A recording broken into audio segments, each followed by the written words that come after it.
What do we do as leaders when we realize we're missing some valuable systems in our church? How do you go about building a repeatable process for achieving successful outcomes? This is the question that I hope to answer in this session. Let's first consider the definition we've been using. Effective systems involve clear policies and helpful procedures that enable the church to accomplish key tasks in a proper and repeatable way. If we use this as our reference point, a few steps to the process become clear. First, we need to identify what key tasks or outcomes we need to achieve. Perhaps you need a system for planning Sunday services or a system for evangelism or assimilation. It's important to identify exactly what the system is to achieve so you can measure whether or not the system you eventually design is producing successful outcomes. For example, we recently identified an area of deficiency in our church that needed to be addressed. Many marriages were struggling and didn't seem to have the mechanisms needed to be a healthy, thriving marriage. You may remember from an earlier session my point on identifying the brutal facts. These are the harsh realities about our church that we must be willing to admit. The brutal facts. They ask us, where have we missed our goals? How did we fail in achieving our vision? What are we doing wrong and what must be done about it? This is a crucial part of identifying these key tasks or outcomes we need to achieve. At our church, we were brutally honest regarding our deficiency in strengthening marriages. Once we admitted that, we could identify the outcome we needed to achieve, a church culture that empowered every marriage for lifelong success. That was the task before us. The next step is implementing a team to design the system. Every system begins with a designer. In fact, when we think of systems that exist, we often think of the person who designed them. When we talk about cars, we think about Henry Ford. If we talk about electric lights, Thomas Edison comes to mind. If we think about computers or software, we think of Bill Gates or Steve Jobs. It's the same with systems in the church. They begin with a designer or a design team. If you're a pastor who struggles with administrative details or systems thinking, there may be a systems thinker in the church who could be a great resource. Not everyone is a gifted administrator. And if you, as the pastor, are willing to recognize your limits in this area, other gifted people can step up and help design and implement the needed systems.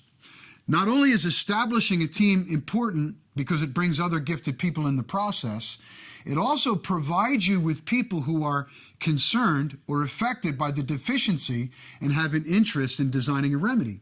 Some of these people could serve as key functions in that system after it's developed. In addressing the marriage deficiency in our church, I didn't come up with ideas on my own. I recruited key individuals to collaborate with me in designing a system. Individuals whom I expected would serve as primary drivers in the system after it was launched. The third step is assigning ownership of the system to a key leader. In the second video, I discussed how effective systems must have clear ownership. In other words, systems are only as good as the leaders who control them. Policies will be forgotten. Procedures will be circumvented. People will try to take shortcuts. So for a system to be effective, it must be clear who owns and who champions it.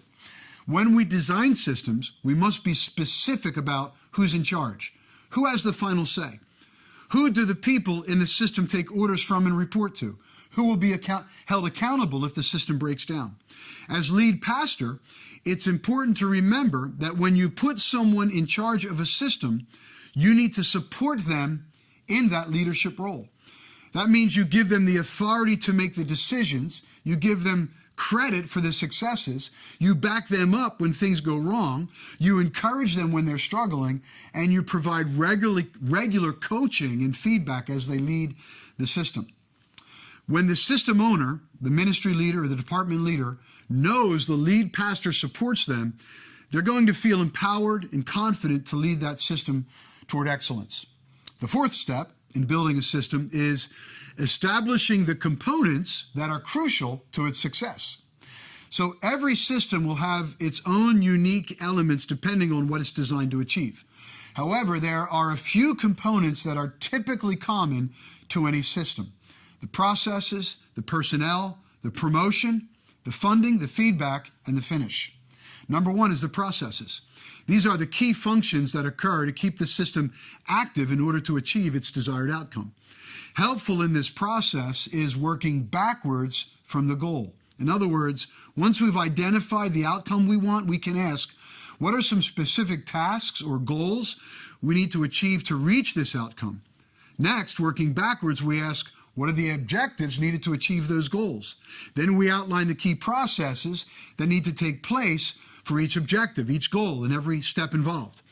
These processes would be firmly established, written down, and scheduled in our church calendar to be repeated on a regular basis. Then, once we've identified those processes, we could talk about the personnel responsible to make sure they get done. So number two in building a system is personnel. In other words, who is responsible for getting certain stuff done? In our situation, we determined three key processes: small groups focused on marriage enrichment, semi-annual date nights to provide special events for married couples, and mentoring couples who could work specifically with couples who were struggling. For each of these processes, we were able to identify the personnel who would manage them. The pastor overseeing small groups would develop a number of marriage enrichment connect groups to be offered in each semester. The family life pastor would organize date nights at the church with a dinner and childcare for those who needed it. As lead pastor, I would work directly with mentoring couples and assign them to specific couples who needed to be helped with their marriages. Some of these couples were really helped when they were coached through the challenges that they're facing. The next key process is promotion. If we wanted to achieve the outcome we designed for, enriching marriages in our church, then the couples of our church had to be informed and inspired to participate in it. You can call it marketing, promotion, or advertising. The point is, as the system repeats on a regular basis, we had to design, as part of the process, a routine schedule for promoting and inspiring our married couples to enroll in the small groups, register for the date nights, and participate in the mentoring program. One element that also needs to be considered is funding.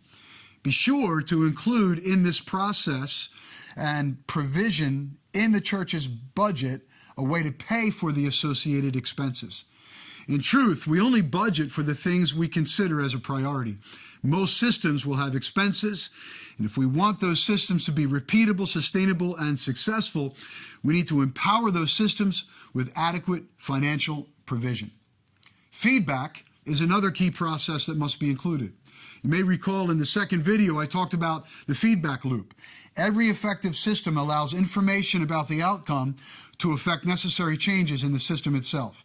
In other words, we have to create a culture in our system that allows for open feedback. The people who work in our systems need to know they can speak openly and candidly about our processes in the system. They must be able to share their opinions and report if the system has become ineffective. When we promote a culture in the system where feedback is valued and welcome, the system will reap great improvements.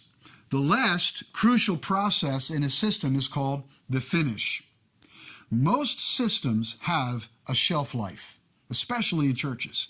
We leaders must be willing to admit that a system which worked well for a season may have outlived its effectiveness. Many leaders fall in the trap of becoming so nostalgic about the past and systems that they love that they're unable to embrace new ideas for the future.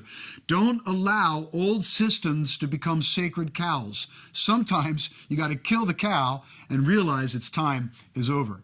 We're actually experiencing this with our marriage enrichment system. We've been using it for about 3 years, but we're realizing that the familiarity of that program is becoming stale. The system is nearing its finish. If we're going to be successful in strengthening marriages, we need to make some changes to give this system a fresh new appeal within our culture. Next year, we'll be introducing some new processes, some new people, and some new ways to promote it. In closing, systems are key to the church, and developing systems is what leadership does. It's part of what pastors do. We have a saying in our pastoral team: it ain't all preaching, In other words, preaching in the pulpit, it's important, but it's only about 3% of what pastoring is all about.